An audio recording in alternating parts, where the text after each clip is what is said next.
Bom, Mancini, boa noite, né? O que dá para dizer para o torcedor do Grêmio a partir de agora, né, em função dessa derrota? Restam 3 jogos. É possível acreditar? E aí eu te pergunto pelo seguinte, não está desde o começo, evidentemente, mas o Grêmio é um time que perdeu hoje, com a derrota de hoje, um turno inteiro no Campeonato Brasileiro. E normalmente a gente sabe que um time que perde um turno inteiro tem a queda, né? E ela é justificada, inclusive, por isso. É possível acreditar? E, aliás, uma outra questão, se possível. A tua escolha de meio campo hoje, por que ela se deu da maneira como ela ocorreu com os 3, Vilha Sante, Thiago e também o Vitor Bobsin? Obrigado. Boa noite a todos. É óbvio que hoje é uma noite difícil para se falar, em função daquilo que foi visto em campo, de um time que sabia que passaria por todo o teste que nós enfrentamos e que não conseguiu dar uma resposta coletiva. Em alguns lances, muita falta de concentração, de entender o cenário do jogo, a importância do jogo, aquilo que nós tivemos como mobilização para a partida, e de repente a gente toma 2 gols em 18 minutos. E isso acabou e muito abalando a equipe taticamente, coletivamente. Nós montamos uma equipe, aí eu já entro na sua segunda pergunta, com Thiago, Bobsin e Vilha Sante, exatamente para termos uma marcação forte no setor de meio campo.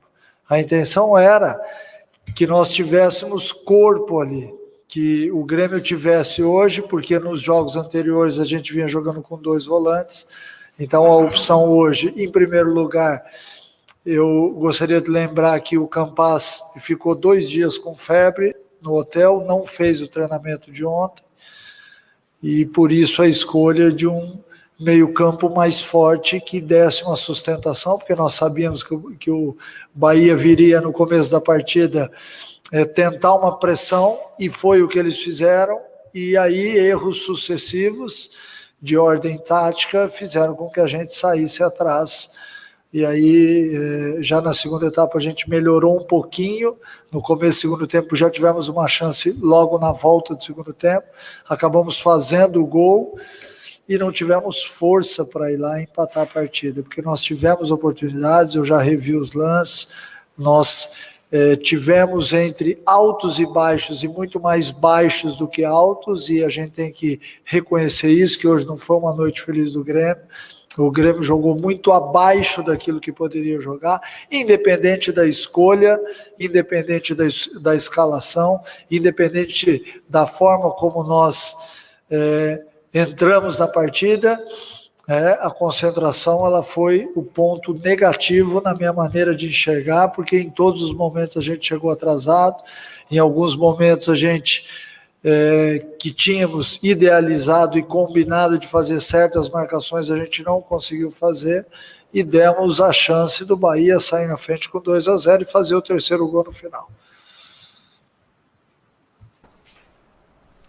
Mancini, dentro dessas escolhas, não só a do início do jogo, mas também daquelas que você fez ao longo da partida, imaginamos que o Kahneman tenha sentido para sair, por isso que você tirou ele mais cedo. Mas as trocas, quando você tira o Kahneman e também quando sai o volante vai para trás, você tira o Vilha Sante, o Grêmio acaba praticamente com 4 atacantes. Você acaba, claro, indo para o tudo ou nada, mas de certa forma abre um espaço para a equipe do Bahia, um espaço que até foi aproveitado na hora do 3º gol. Qual era a sua ideia naquele momento, principalmente quando sai o Kahneman e você acaba colocando uns jogadores de frente naquele momento, algo que provavelmente você não tem nem conseguido treinar pela falta de tempo. Então, qual era a sua ideia naquele momento, por favor? Não tenha dúvida que a ideia era exatamente empatar a partida. Eu tinha que ter mais jogadores que pisassem na área. E hoje a gente teve muita dificuldade com isso. Nosso ataque, além do Borja, poucos foram os outros atletas que pisaram a área, mesmo nas jogadas feitas de linha de fundo. Então a intenção era exatamente com ele e com o Diego, que nós aumentando a estatura para o jogo aéreo, mas infelizmente acabou não surtindo efeito. E na parte defensiva, A saída do Kahneman e a volta do Thiago foi exatamente porque o Bahia tinha um ataque veloz e por diversas vezes o Thiago cobriu esse espaço. E curiosamente, você citou o lance do terceiro gol, nós estamos com a nossa zaga formada, nós tínhamos um número maior de jogadores, então eu não acredito o gol em função das modificações. É óbvio que o Grêmio ficou mais exposto, exatamente para tentar empatar, porque não tem como você não abrir o time sem que fique exposto. Isso seria até uma incoerência do futebol, mas curiosamente, quando a gente toma o terceiro gol, nós estávamos com a nossa linha montada lá atrás, e com superioridade numérica, assim como foram os outros 2 gols, o primeiro e o segundo gol, nós tínhamos superioridade. O lance do segundo gol há uma infelicidade, o lance do primeiro gol é uma bola que entra entre a nossa zaga e o lateral esquerdo do Bahia entra e faz o gol. Então foram vistos erros, eu não estou aqui de maneira alguma deixando de falar sobre eles, eu estou assumindo que as escolhas talvez não tenham sido as melhores, mas num dia onde coletivamente a gente foi muito abaixo, e poderia ser qualquer jogador que entrando ou saindo tivesse o mesmo desempenho, porque quando você tem na sua equipe uma equipe que consiga dentro do sistema se fortalecer, individualmente as peças aparecem. Mas quando você começa a ter erros táticos ao longo do jogo, o teu sistema enfraquece e a confiança cai, e é óbvio que a performance dos atletas também. É quase que um efeito dominó. Mancini, não é a primeira vez que se fala que os jogadores tinham conhecimento do que ocorreria dentro do jogo e mesmo assim eles não foram felizes, né, na partida. Isso já aconteceu anteriormente. Você falou também em falta de concentração. A gente sabe que o Grêmio tem um elenco bastante qualificado em nomes e com trajetória até internacional, como Rafinha, Douglas Costa, enfim, vários jogadores que já rodaram bastante. Como explicar desempenhos individuais tão baixos e por que os jogadores do Grêmio não rendem coletivamente? Qual é o problema que você detectou nesse período e que você coloca, inclusive, aqui na entrevista para isso? Olha, existem certas coisas que eu tenho que falar internamente. E isso vai ser falado, está sendo falado. Eu, de maneira alguma, vou fugir da minha responsabilidade de cobrança interna.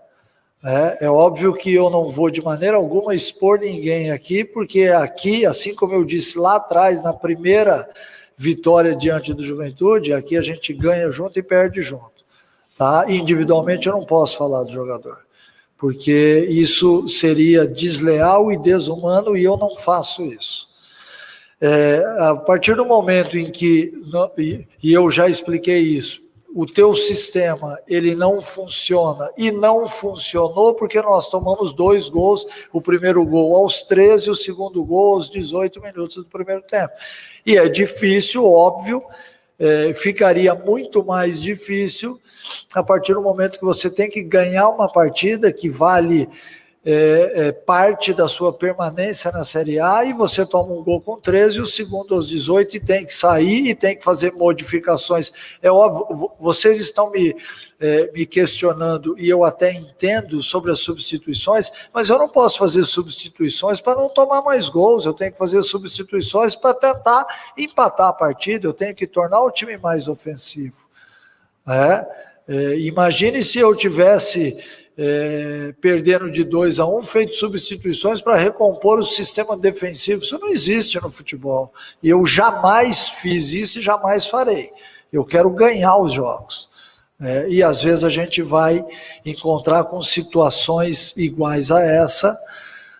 Então, eu de forma alguma também falaria daquilo que aconteceu em toda a temporada, porque eu não estava aqui. Mas desde que eu cheguei, eu estou aqui para assumir todos os meus erros, os meus acertos, falar que hoje o Grêmio foi muito abaixo, essa é a verdade, muito abaixo em futebol, em luta, em esquema tático, em organização, e por isso perdeu a partida. Não tem como você jogar da forma como nós jogamos e esperar um resultado diferente do que foi. Mancini, boa noite. Uma curiosidade até, porque o senhor falou aí na questão do Campas, que teve 2 dias sem treinar, teve problemas de saúde ali e não estava 100%. Mas em entrar os 22 minutos do primeiro tempo, daí não seria para colocar outro jogador, já que ele não estava 100%? Uma curiosidade só. E em relação também ao discurso. Qual o discurso que agora você vai ter com o elenco para esses 3 jogos que restam? O que falar? Obrigado. Então, nós temos a obrigação de seguir lutando, porque faltam 9 pontos a serem disputados. E matematicamente nós temos chance. Então, de maneira alguma, a gente vai jogar a toalha. Nós vamos seguir lutando, brigando, exigindo, óbvio, que uma performance diferente, não só no aspecto técnico, como no aspecto físico e tático. É importante dizer isso. Hoje o time não funcionou e todos nós estamos decepcionados com o que vimos, porque a gente esperava, nós mobilizamos, nós contagiamos e infelizmente acabou não dando certo, que acontece no futebol, mas que todos nós dentro da gente, a gente sabe que é difícil de assimilar. Ainda mais quem vive do futebol ou quem está no futebol há muito tempo.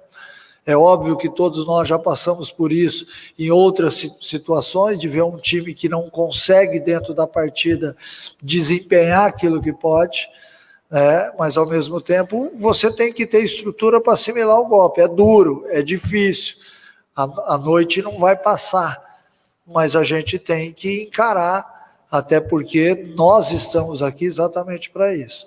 E sobre a situação do Campas, uma coisa o atleta sair jogando e jogar 90 minutos ou 97 minutos do jeito que foi. Outra coisa é ele entrar aos 25 do primeiro tempo e ficar faltando 65 até o término. Quem já joga futebol e já pegou uma gripe forte com febre sabe que jogar 90 minutos não é fácil, mas naquela situação do jogo, eu gostaria que você me dissesse depois quem era o meia que poderia entrar para dar mobilidade ao time. Eu chamei o atleta, perguntei para ele se ele tinha condições físicas para entrar em campo, e ele me disse que tinha. Então eu acabei dentro de uma coerência, o colocando logo no começo da partida, mas com a aprovação do atleta, fisicamente. É óbvio que tecnicamente eu sabia daquilo que ele poderia render, e acho que no final do jogo ele perdeu um pouco de condição, e eu quase fiz a alteração por ele, e aí eu estaria indo de contra a sua pergunta, né? Mas é óbvio que um atleta que perde 2 dias aí com febre, ele perde um pouco da sua capacidade, mas não quer dizer que ele perdeu toda a capacidade. Acho que 65 minutos é um tempo bom para se jogar. Obrigado, boa noite.